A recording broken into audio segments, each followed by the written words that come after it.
Ce n'était pas une conférence de presse, c'était un séisme soigneusement télévisé, où chaque mot pesait plus qu'un communiqué diplomatique. En déclinant, en direct, l'offre du FMI à 3 milliards de dollars, Ibrahim Traoré mit à nu l'architecture des conditions, une garantie portant sur 40% des recettes aurifères et pétrolières, l'uranium bokeh ça bien décoté, en massemnia poissé, et une stabilité de remboursement adossée à des flux futurs plutôt qu'à la souveraineté présente. Le geste symbolique devint alors lecture d'un contrat. Aide affichée, prise de contrôle implicite.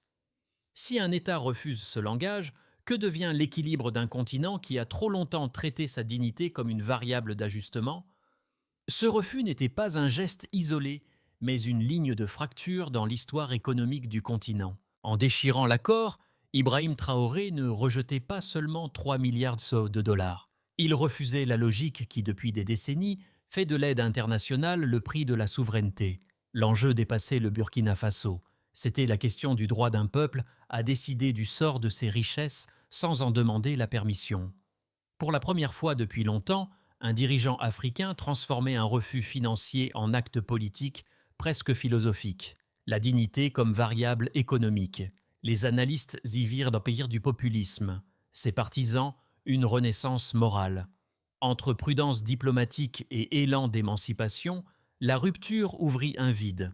Que se passe-t-il lorsqu'une nation coupe d'elle-même la perfusion qui la maintenait dépendante? C'est dans cet espace, fragile mais immense, que commence le véritable récit, celui d'un continent qui apprend à se financer sans se vendre, et d'un homme qui défie l'arithmétique de la résignation. La révélation, elle, n'est pas venue d'un discours mais d'un document. 32 pages d'annexes techniques où chaque ligne ressemblait à une main tendue ou à une chaîne dorée.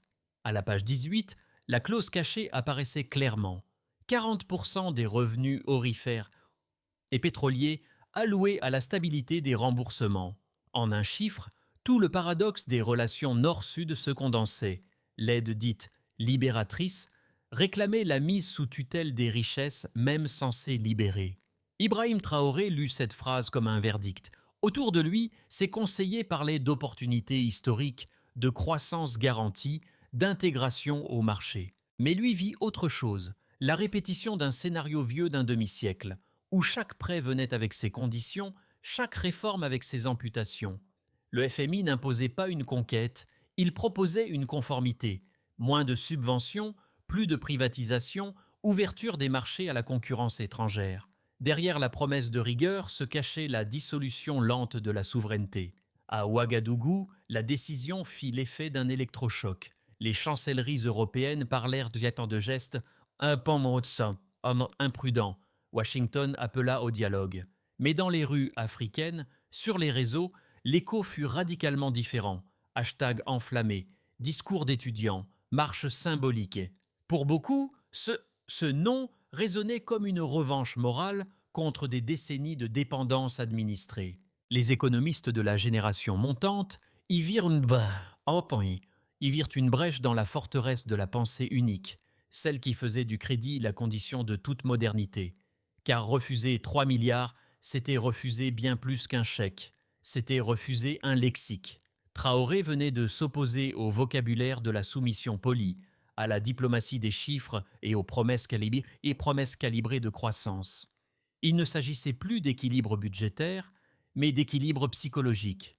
Et dans cette brève suspension du consentement, l'Afrique découvrait peut-être sa première respiration libre du siècle. Dès les premières heures suivant son annonce, Ibrahim Traoré comprit que son geste dépasserait son propre pays. Les caméras avaient à peine quitté Ouagadougou que les chancelleries africaines se consultaient déjà. Certains chefs d'État saluaient son courage en privé, d'autres redoutaient l'effet domino sur leurs propres négociations avec le FMI. Le monde venait d'apercevoir un dirigeant africain qui parlait non pas la langue de la dette, mais celle du refus lucide. Autour de lui, l'équipe rapprochée s'attendait à une tempête financière. Les marchés avaient tremblé, le franc CFA vacillait, les investisseurs européens évoquaient le risque de contagion régionale. Pourtant, sur les places publiques de Ouagadougou, ce n'était pas la peur qu'on lisait, mais un étrange sentiment de fierté. Pour beaucoup, ce n'était pas une crise, c'était une délivrance. Les visages de jeunes étudiants, d'anciens mineurs et de commerçants fatigués semblaient tous partager une même certitude. Quelque chose d'irréversible venait de commencer. Dans un café du quartier de Koulouba, un professeur d'économie murmurait : « C'est la première fois qu'on arrête le cycle avant la prochaine promesse. » Cette phrase, reprise par les radios locales, résuma la portée de l'événement. Car dans un continent habitué à survivre sous perfusion budgétaire, suspendre volontairement la perfusion relevait du sacrilège et de la guérison. Le geste de Traoré ne se mesurait pas en dollars, mais en souffle retrouvé, celui d'une Afrique qui redécouvrait la possibilité de dire non. Tout commença dans le calme feutré d'une matinée administrative. Le communiqué du FMI venait de paraître, rédigé dans le ton habituel des institutions, modéré, prudent, presque soporifique. Puis, sans préavis, le président Ibrahim Traoré convoqua une conférence de presse. En direct, il déchira la copie de l'accord, déclara que l'Afrique ne se mendira plus elle-même, et quitta la tribune avant que les journalistes n'aient eu le temps de reformuler leurs questions. Ce moment devint viral en moins de 20 minutes. Les premières répliques furent immédiates. À Paris, le Quai d'Orsay parla de « en baquet de gestes regrettables ». À Washington, la porte-parole du Trésor rappela que l'importance du dialogue. À Bruxelles, les analystes évoquèrent un incident isolé, mais sur les réseaux africains, un tonnerre de hashtags répondit. En quelques heures, Africa is not collateral franchit les frontières linguistiques et culturelles. Dans les universités de Dakar, d'Abidjan et de Nairobi, on projeta son discours sur les murs. Le Burkina Faso, petit pays enclavé, venait de placer la question de la souveraineté financière au centre du débat mondial. Les marchés, eux, réagirent comme les marchés réagissent, brutalement. Le franc CFA perdit 3% de sa valeur en 2 jours. Les exportateurs d'or signalèrent des retards logistiques. Les banques européennes resserrèrent les lignes de crédit. Pourtant, rien ne s'effondra. Le gouvernement, anticipant le choc, avait déjà rapatrié une partie de ses réserves en or et commencé à payer certains contrats en nature. Les partenaires régionaux du Mali et du Niger offrirent un soutien tacite, voyant dans ce tumulte l'occasion d'éprouver un modèle d'autonomie. Les chancelleries occidentales crurent que le Burkina Faso allait revenir à la table des négociations. Mais Traoré ne négocia pas. Il publia un décret interdisant toute nouvelle dette extérieure sans validation parlementaire. Dans les jours suivants, il lança un audit national des contrats miniers et énergétiques signés depuis 20 ans. Des noms de multinationales apparurent, des chiffres circulèrent et les médias étrangers commencèrent à parler d'un « tournant sankariste ». Pendant que les diplomates rédigeaient des communiqués prudents, le président parcourait les provinces. À Kaya, il annonça la création d'une raffinerie publique d'or. À Bobo-Dioulasso, il posa la première pierre d'un centre de transformation agricole. Chaque déplacement était retransmis en direct, transformant la rhétorique de résistance en une dramaturgie de reconstruction. Ce fut le début d'une séquence politique inédite. Le refus comme moteur de gouvernance. Les capitales observées, les marchés testés, les peuples, eux, espéraient. L'économie ralentissait, certes, mais le récit national accélérait. Et dans cette contradiction apparente, contraction financière, expansion symbolique, se jouait le véritable basculement. L'Afrique cessait d'attendre son salut, elle commençait à l'écrire. La tempête économique annoncée eut lieu, mais elle fut bien différente de ce que prédisaient les observateurs occidentaux. Les projections du FMI prévoyaient une chute du PIB burkinabé de 4,2% au second trimestre suivant la rupture.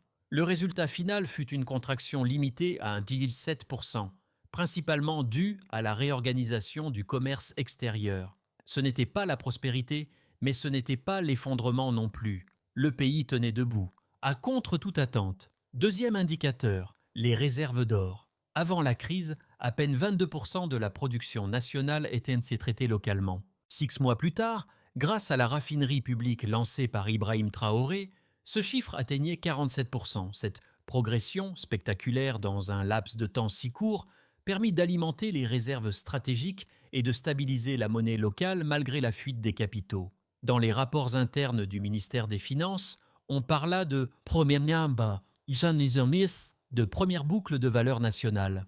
L'expression, reprise par la presse régionale, devint symbole d'un changement de paradigme. Pour la première fois, le Burkina Faso ne vendait plus sa richesse brute, il la façonnait. Troisième donnée, la balance commerciale régionale. Malgré les sanctions implicites et le gel de plusieurs programmes de coopération, les échanges intra-régionaux avec le Mali et le Niger augmentèrent de 35% en volume. Ces chiffres, modestes à l'échelle mondiale, marquaient pourtant une réorientation historique. Un commerce basé non sur les devises occidentales, mais sur des compensations en nature, or bétail, produits agricoles. Les économistes appelaient cela un retour au troc.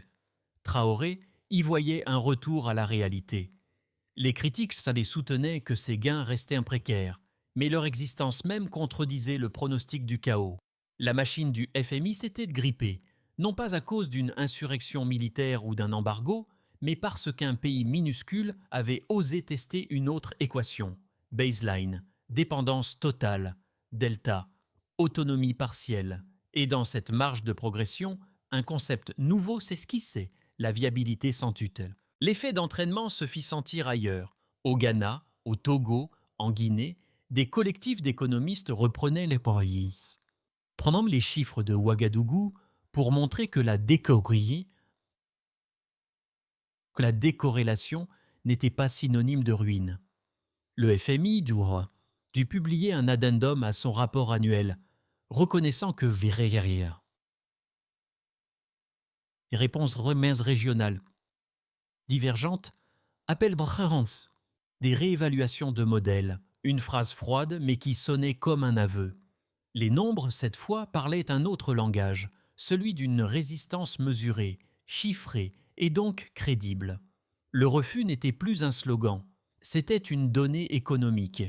Les défenseurs du FMI eurent vite fait de formuler leur riposte. Selon eux, la rupture opérée par Ibrahim Traoré mettait en péril la stabilité régionale. Sans prêt concessionnel ni garanties occidentales, disait-il, le Burkina Faso risquait de replonger dans l'isolement, l'inflation et la pénurie de liquidités. Ils évoquaient les exemples du Zimbabwe ou du Venezuela pour démontrer que le rejet des institutions internationales mène tôt ou tard à la récession.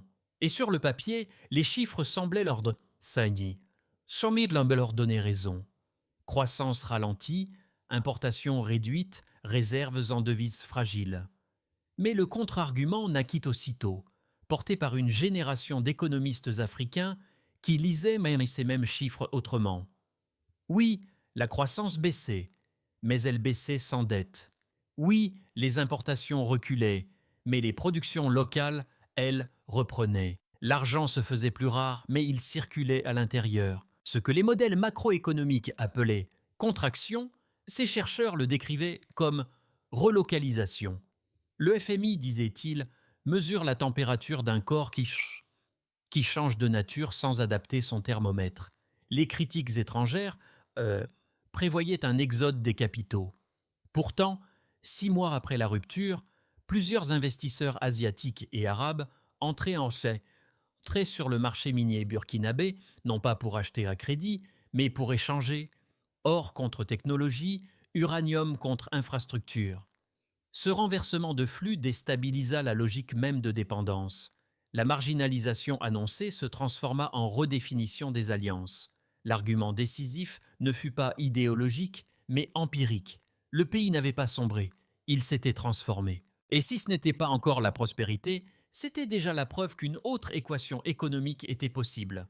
Une équation où la souveraineté ne se compte pas seulement en dollars, mais en degrés d'indépendance préservés. Le centre du jeu a changé. À partir de ce moment, Ibrahim Traoré ne fut plus seulement un chef d'État, il devint un symbole. Le Burkina Faso, jusque-là perçu comme périphérique, devenait le point d'ancrage d'une expérience politique radicale, celle d'une économie qui apprend à respirer sans oxygène étranger. Dans les capitales africaines, le mot souveraineté cessa d'être une abstraction pour redevenir un projet. Les institutions financières comprirent, trop tard, que la bataille n'était plus comptable mais psychologique. L'opinion publique africaine, galvanisée par les images de Traoré tenant tête au FMI, commençait à réclamer la même insubordination à ses propres dirigeants. Les universités invitaient Nbieko, des économistes burkinabés, les plateaux télé diffusaient des débats sur la révolution du refus. Le tournant n'était donc pas seulement diplomatique, il était intérieur. Dans les rues de Ouagadougou, une nouvelle expression apparaissait sur les murs. Notre or, notre loi, simple, directe, presque biblique. Cette phrase condensait la mutation d'un peuple qui, pour la première fois depuis des décennies, ne demandait plus la permission d'espérer. Les conséquences de la décision d'Ibrahim Traoré ne tardèrent pas à se manifester, à la fois visibles et souterraines, tangibles et symboliques. Elles se répartissaient en 4 sphères: nation, diplomatie, économie régionale et imaginaire collectif. Sur le plan national, l'impact fut immédiat. Les caisses publiques durent se resserrer, mais les flux internes se densifièrent. L'État, contraint de repenser ses priorités, réorienta près de 28% de ses dépenses vers les infrastructures locales, routes rurales, raffineries, centres de stockage agricole. La réduction des importations força les entreprises à produire localement. Dans les zones minières, les salaires en nature se multiplièrent. Grains, carburants, métaux précieux. Ce fut un chaos organisé, mais un chaos productif. Les citoyens avaient l'impression que chaque sacrifice servait à quelque chose. Sur le plan diplomatique, les capitales occidentales, d'abord incrédules, durcirent leur ton, gel partiel des aides, suspension de partenariats, campagne médiatique sur la dérive autoritaire. En réponse, Ouagadougou se tourna vers les alliances du Sud, Moscou pour l'énergie, Ankara pour la défense, Pékin pour les infrastructures. Ce basculement ne fut pas idéologique, mais pragmatique. Prendre ce qui sert, refuser ce qui a servi. Un nouvel alphabet des relations internationales s'écrivait depuis le Sahel. Sur le plan régional, le geste burkinabé galvanisa le Mali et le Niger, déjà marginalisés par l'Occident. Les 3 pays consolidèrent l'alliance des États du Sahel, échanges en or, corridors logistiques communs et création d'un fonds de souveraineté minière évalué à près de 600 millions de dollars.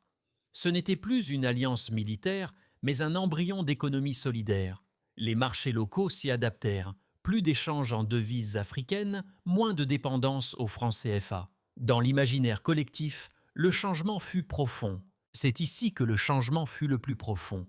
Dans les écoles, les enseignants citaient désormais la phrase de Traoré « Nos ressources ne sont pas des cautions, mais des héritages ». Les jeunes, qui hier rêvaient d'exil, parlaient d'entrepreneuriat local. Les musiciens du pays composèrent des morceaux inspirés de ce refus devenu mythe. La fierté reprenait la place de la résignation. En quelques mois, la fracture entre dépendance et dignité devint une frontière réelle, mesurable, presque cartographiée.